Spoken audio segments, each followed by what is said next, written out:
अस्सलाम वालेकुम 10th class. बेटे अपने लास्ट लेक्चर में हमने जॉइंट्स पढ़े। व्हाट आर जॉइंट्स, जॉइंट्स क्या होते हैं, फिर उनकी टाइप्स पढ़ी, उनकी डिफरेंट एग्जांपल्स पढ़ी, फिर बोन्स जो हैं वो कैसे अटैच है हमारी बॉडी में, कौन कौन से कनेक्टिव टिश्यूज़ हैं। दो टाइप के कनेक्टिव टिश्यूज़ थे हमारे, एक टेंडन से और एक लिगामेंट से। ये सारे मैंने आपको डिटेल से जो है वो पढ़ा दिए थे। आज जो टॉपिक हमने स्टार्ट करना है बेटे, that is muscles and movements. क्या? Muscles and movement.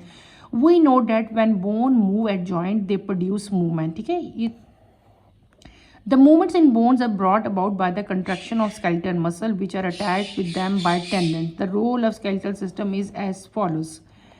One end of the skeletal muscle is always attached with some immovable bone. This end of the muscle is called origin. On the other end of the muscle attached with the movable bone and is called insertion. When a muscle is stimulated by nerve impulse, it contracts to become shorter and thicker. Due to its contraction, it pulls the movable bone. Skeletal system are usually in pairs of antagonists. ठीक है, in an antagonistic pair, both muscle do opposite job. One muscle contract, the other relax. This phenomena is called antagonism. ठीक है, antagonistic action. When a muscle contract and bend the joint, it is known as flexor muscle and the movement is called flexion. When the muscle contract and straighten the joint, it is known as extensor muscle and the movement is called extension. Following is an example of antagonistic action of pair of skeletal muscles. पहले हम इतने को मैं आपको अच्छी तरह समझा देती हूँ। हमने क्या पढ़ा कि बेटे हमारी जो बोन्स हैं वो क्या करती हैं, वो मूवमेंट प्रोड्यूस करती हैं। आपको पता है ना, बोन्स और मसल्स जो हैं वो क्या चीज़ प्रोड्यूस करते हैं, मूवमेंट प्रोड्यूस करते हैं। बोन्स की जो मूवमेंट है बेटे वो कैसे प्रोड्यूस होती है, जब आपके स्केलेटल मसल जो हैं वो कंट्रैक्ट करते हैं तो क्या होता है कि आपकी मूवमेंट होती है। और ये आपने पहले पढ़ा था कि यहाँ पे कनेक्टिव टिश्यूज टेंडन्स प्रेजेंट होते हैं जो कि बड़ा इंपॉर्टेंट रोल प्ले कर रहे होते हैं मूवमेंट में।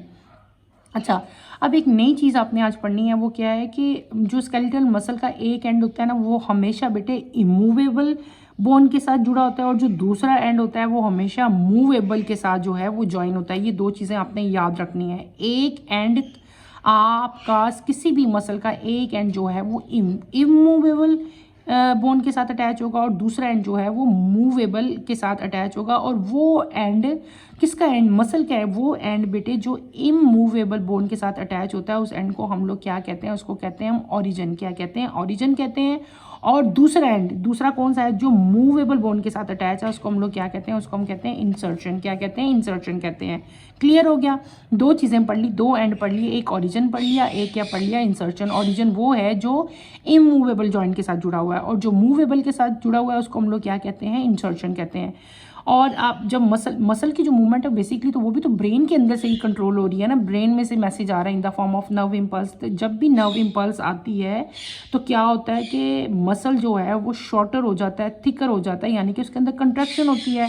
और इस कंट्रैक्शन की वजह से जो है इंसर्शन पे, यानी कि जहाँ पे मूवेबल बोन थी, क्या चीज़ प्रोड्यूस होती है बेटे, मूवमेंट प्रोड्यूस होती है। क्लियर हो गया?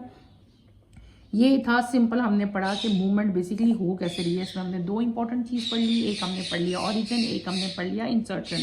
आगे हम आते हैं, एक नई टर्मिनोलॉजी आप लोग स्टडी करोगे, डैट इज एंटागोनिस्टिस। ठीक है, एंटागोनिस्ट, बस एंटागोनिस्ट, एंटागोनिस्ट। ठीक है, ये आपने याद रखना है।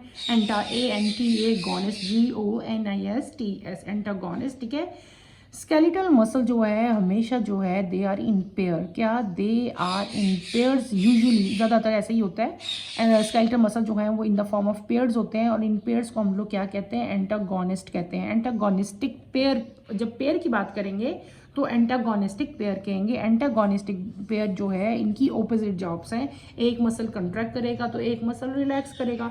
अब ये सारा प्रोसेस होता कैसे है, मैंने आपको क्या बताया कि पेयर ऑफ मसल्स यहाँ पे काम करेंगे। पेयर ऑफ मसल्स को हम लोग क्या कहते हैं, एंटागोनिस्टिक पेयर कहते हैं। ठीक है, इसमें क्या होता है कि जब एक मसल कंट्रैक्ट करता है ना, जब कोई भी आपकी बॉडी का मसल कंट्रैक्ट करता है, इस प्रोसेस को हम लोग क्या कहते हैं, एंटागोनिज्म। क्या कहते हैं? एंटागोनिज्म।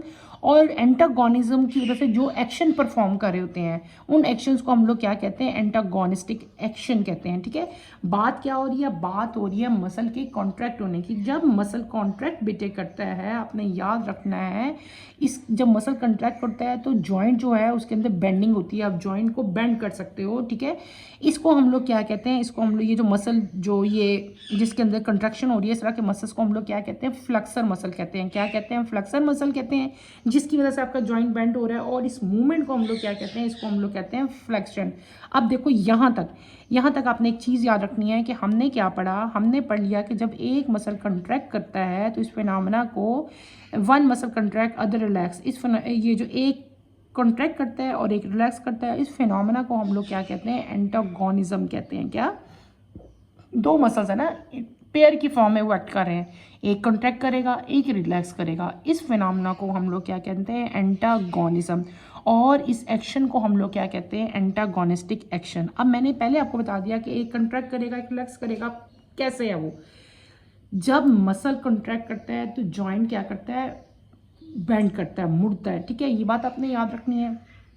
तो ये जो मसल है जिसके अंदर कंट्रैक्शन हो रही है इसको हम लोग क्या कहते हैं, फ्लेक्सर कहते हैं, और इस मूवमेंट को हम लोग क्या कहते हैं, फ्लेक्शन कहते हैं, जिसकी वजह से जॉइंट बेंड होता है। अब इसके और इसमें क्या होता है, जब मसल कॉन्ट्रैक्ट होता है तो जॉइंट जो है वो स्ट्रेट हो जाता है, it is known as extensor muscle, और इस मूवमेंट को हम लोग क्या कहते हैं, एक्सटेंशन कहते हैं। यानी कि रिवर्स पढ़ा रही हूँ ना आपको, पहले हमने क्या पढ़ लिया, पहले हमने कंट्रैक्शन पढ़ ली, कंट्रैक्शन में जो मसल है वो फ्लेक्सर हो गया और उसका एक्शन फ्लेक्सेशन हो गया। लेकिन जब क्या हुआ, when a muscle contract and straighten the joint, पहले जॉइंट क्या हुआ था, बेंड हुआ था। आपने ये बात याद रखनी है, ये देखो वो भी कॉन्ट्रैक्शन ही है ये भी कॉन्ट्रैक्शन ही है, इसलिए आपने कंफ्यूज नहीं होना।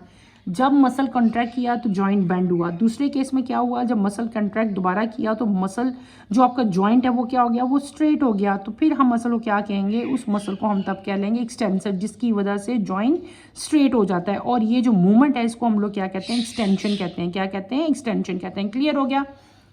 एक फिनोमेना हमने नया पढ़ा कि जब स्केलेटल मसल पेयर की फॉर्म में बेटे एक्ट करते हैं तो उसको हम लोग क्या कहते हैं, एंटागोनिस्ट कहते हैं। ठीक है, और जो क्योंकि ये पेयर की फॉर्म में वर्किंग करते हैं दो मसल्स, ठीक है, ऑपोजिट जॉब्स इनकी होती है, तो इनके पेयर्स को हम लोग क्या कहते हैं, एंटागोनिस्टिक पेयर करते हैं। ठीक है, एक मसल जब कंट्रैक्ट करता है तो दूसरा रिलैक्स करता है, इस फिनोमेना को क्या कहते हैं, एंटागोनिज्म कहते हैं। ठीक है, या एंटागोनिस्टिक एक्शन कहते हैं। देखो इतनी सी लाइन में हमने 2-3 टर्मिनोलॉजीज पढ़ी, इनकी डेफिनेशंस आपने अच्छी तरह करनी है।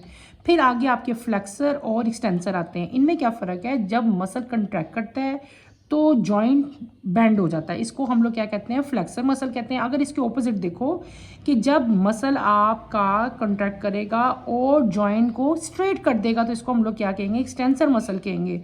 और जो फ्लेक्सर की मूवमेंट है उसको हम फ्लेक्शन कहते हैं, और जो एक्सटेंसर की मूवमेंट है उसको हम लोग क्या कहते हैं, एक्सटेंशन कहते हैं। अब ये जो पूरा प्रोसेस हमने पढ़ लिया, एंटागोनिज्म जो हमने पढ़ लिया, ये एंटागोनिस्टिक पेयर जो पढ़ लिए हैं, अब हम इनकी एग्जाम्पल्स जो है वो देखेंगे हमारी बॉडी में ये मूवमेंट्स कहाँ हो रही हैं और कैसे हो रही हैं। अब हमने ये पढ़ना है। बाइसेप्स, क्या चीज़ लिखी हुई है, बाइसेप, इसको आप अंडरलाइन करें। Bicep is a flexor muscle, ये एक मसल का नाम है। ठीक है, ये आपने याद रखना है। Bicep is a flexor muscle in on the front arm upper arm bone, while triceps is an extensor muscle on the back of the arm. Both these muscles have their origin at pectoral girdle and insertion at one point of two bones of forearm. When bicep contracts, याद रखना है ये आपने underline करें, the forearm is pulled upward when it the flexion of elbow joint. During the flexation, triceps muscle relax. When tricep muscle contract, forearm is pulled down and it is extension at elbow joint. During it, bicep muscle relax. In this way, bicep and tricep make an antagonistic pair of muscles. Similar pairs working antagonistically across other joints provide for almost all the movement of skeleton. हमने जो भी antagonistic muscles हम पढ़ के आए हैं उसकी example आपकी इधर बुक में दी हुई है। एग्जांपल में बेटे दो मसल्स आपको बताए हुए हैं, एक हैं ट्राइसेप्स और एक होते हैं बाइसेप्स। ठीक है, अगर आप गौर करो तो आपका जो आर्म है, आपका आर्म जो शोल्डर के साथ जुड़ा होता है, जब आप उसको यूं करो, अगर आप फील करो तो आपको दो तरह के मसल्स नज़र आएंगे। यहाँ पे ये देखो ना, ये आपका शोल्डर बोन थी ना, शोल्डर बोन से आगे आपका आर्म शुरू होता है। यहाँ पे दो तरह के मसल्स प्रेजेंट है बेटे, एक मसल जो बॉडी की तरफ प्रेजेंट है इसको ट्राइसेप्स कहते हैं, और इस वाले मसल को हम लोग क्या कहते हैं, बाइसेप्स कहते हैं। बाइसेप जो है ये फ्लेक्सर मसल है, क्या है, फ्लेक्सर मसल है। ये आपने याद रखना है। जो ट्राइसेप्स है ये क्या है, ये एक्सटेंसर मसल है, ये भी आपने बात याद रखनी है। अब क्या होता है कि ये दोनों के दोनों जो हैं इंसर्शन यानी कि ओरिजिनेट कहाँ से हुए हैं, निकल कहाँ से रहे हैं बेटे, ये पेक्टोरल गर्डर, हमने पढ़ा था ना पेक्टोरल गर्डर में, मैंने आपको बताया था ये शोल्डर वाली जो हमारा सारा एरिया है इसको हम पेक्टोरल गर्डर कहते हैं, ठीक है। और यहीं से दोनों की इंसर्शन है, दो बोन्स जो हैं वो फोर आर्म की जो है निकलती हैं, इनके साथ ये दोनों बाइसेप्स और ट्राइसेप जो हैं प्रेजेंट हैं। जब बाइसेप ये वाला जब बाइसेप कंट्रैक्ट करता है तो आपका जो फोर आर्म है, आपका जो बाजू है, इट पुल्ड अपवर्ड, ये आप बाजू अपना ऊपर की तरफ लेके जाते हो, अपनी ऐसे हाथ ना ऊपर की तरफ लेके जाओ तो क्या होगा, आपका बाइसेप जो है कंट्रैक्ट करेगा, आपका बाजू ऊपर चला जाएगा। ये जो मूवमेंट हुई है ना, इस मूवमेंट को हम लोग क्या कहेंगे, ये फ्लेक्शन हुई है, क्या है, ये फ्लेक्सर मसल ने काम किया है, और ये this is flexion of elbow joint, ठीक है। इसमें क्या होगा, इस मूवमेंट के टाइम होता क्या है कि आपका जो ट्राइसेप मसल है वो रिलैक्स कर जाता है और बाइसेप जो है वो कंट्रैक्ट करेगा। इसी तरह जब ट्राइसेप जो है वो कंट्रैक्ट करेगा तो आपका बाजू जो है उसको आप स्ट्रेट कर लोगे ना, अगर आपने स्ट्रेट बाजू कर लिया, अभी तो आपने ऊपर किया ना, जब आप स्ट्रेट कर लोगे तो रिवर्स फिनोमेना हो जाएगा। आप क्या हो जाएगा, पहले इसने रिलैक्स किया था, अब ये कॉन्ट्रैक्ट कर जाएगा और बाइसेप रिलैक्स कर जाएगा, ठीक है। तो ये दो एक्शन है, ठीक है। क्या हो गया, दो एक्शन मैंने बता दिए। ये पेक्टोरल गर्डर है, इसके साथ ही दो मसल थे, एक बाइसेप था एक ट्राइसेप था, ऐसे ही हो गया। अच्छा, जब बाइसेप के अंदर कंट्रैक्शन होती है तो आप अपना जॉइंट जो है उसको अपवर्ड डायरेक्शन में लेके जा सकते हो अपने बाजू को। जब आप अपवर्ड लेके जाते हो तो बाइसेप में तो कंट्रैक्शन हुई, लेकिन ट्राइसेप में क्या हो जाती है, रिलैक्सेशन होती है, और इस प्रोसेस को हम लोग क्या कहते हैं, दिस इज फ्लेक्शन, ठीक, दिस इज फ्लेक्शन। अब इसका रिवर्स आ जाओ, जब आपने अपना बाजू अब दोबारा सीधा कर लिया, मैंने बिल्कुल स्ट्रेट लेगी, अपना बाजू डाउनवर्ड कर लिया, नीचे की तरफ लेगी, उस केस में क्या होता है कि आपके बाइसेप रिलैक्स कर जाते हैं, ट्राइसेप जो है उनमें कंट्रैक्शन आती है, और इस फिनोमेना को हम लोग क्या कहते हैं, एक्सटेंशन कहते हैं।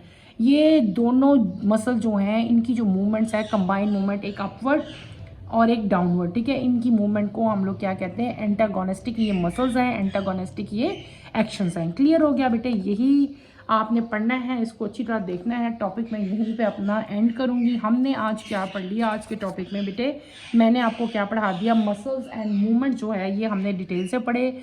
इसमें क्या हमने पढ़ी, सारा पढ़ा हमने, पहले ओरिजिन पढ़ी जहाँ से वो अटैच है इमूवेबल बोन के साथ, जहाँ पे मूवेबल बोन के साथ मसल अटैच है उसको हमने क्या नाम दे दिया, इंसर्शन का नाम दे दिया, और जहाँ पे इमूवेबल बोन के साथ अटैच था उसको हमने ओरिजिन का नाम दे दिया। फिर मैंने एक नई चीज़ आपको पढ़ाई, एंटागोनिस्टिस या एंटागोनिज्म या एंटागोनिस्टिक एक्शन जो है ये हमने पढ़ा। हमने बताया कि इसमें दो मसल जो है एक टाइम में एक्ट करते हैं, एक होते हैं फ्लेक्सर मसल और एक होते हैं बेटे एक्सटेंसर, ठीक है। फ्लेक्सर मूवमेंट की मसल्स की जो मूवमेंट है उसको हम कहते हैं फ्लेक्शन, ठीक है, ये लिखा हुआ है, और उसकी मूवमेंट को हम एक्सटेंशन कहते हैं। और ये फिर हमने अच्छी तरह से एग्जाम्पल्स करके जो है वो क्लियरली पढ़ लिया। हमने क्या पढ़ा, आपको आपने देखा कि जब आपका बाजू है, बहुत कॉमन है, अपनी पाम बंद करो, मुट्ठी बनाओ, ऐसे अपनी उंगलियां बंद करो, अपने बाजू को आप लोग ऊपर ले जाओ। यहाँ पे पेक्टोरल गर्डर यानी कि शोल्डर बोन के साथ ही दो मसल्स हमारे होते हैं, ठीक है, एक होते हैं बाइसेप्स, एक होते हैं ट्राइसेप। जब आप अपना बाजू अपवर्ड ऊपर की तरफ लेके जाते हो, ऐसे फोल्ड करते हो एल्बो जॉइंट से, तो बेटे बाइसेप कंट्रैक्ट करते हैं और ट्राइसेप रिलैक्स करते हैं। इस मूवमेंट को हम लोग क्या कहते हैं, फ्लेक्शन कहते हैं। और यहाँ पे जो मसल्स हैं वो क्या है, फ्लेक्सर मसल्स हैं, ठीक है। इसी तरह जब ऑपोजिट आते हो, आप अपना पाम को मुट्ठी खोल दो और बाजू को डाउनवर्ड स्ट्रेट बाजू नीचे ले जाओ, तो फिर ये एक्शन रिवर्स हो जाएगा। बाइसेप्स अब पहले कंट्रैक्ट करी थी, अब रिलैक्स कर लेंगी, ट्राइसेप अब क्या कर लेंगी, कंट्रैक्ट कर लेंगी, और इस फिनोमेना को हमने क्या कह दिया, एक्सटेंशन कह दिया। क्या कह दिया, एक्सटेंशन कह दिया। और जो है जो मसल थे इस केस में वो क्या हो जाएंगे, उनको हम लोग क्या कहेंगे, एक्सटेंसर मसल्स कहेंगे। और ये दोनों पेयर की फॉर्म में जो है वर्क करते हैं। इन पेयर ऑफ मसल्स को यानी कि ट्राइसेप्स को और बाइसेप्स को हम लोग क्या कहते हैं, एंटागोनिस्टिक पेयर ऑफ मसल्स कहते हैं। आज के लिए बेटे इतना ही है।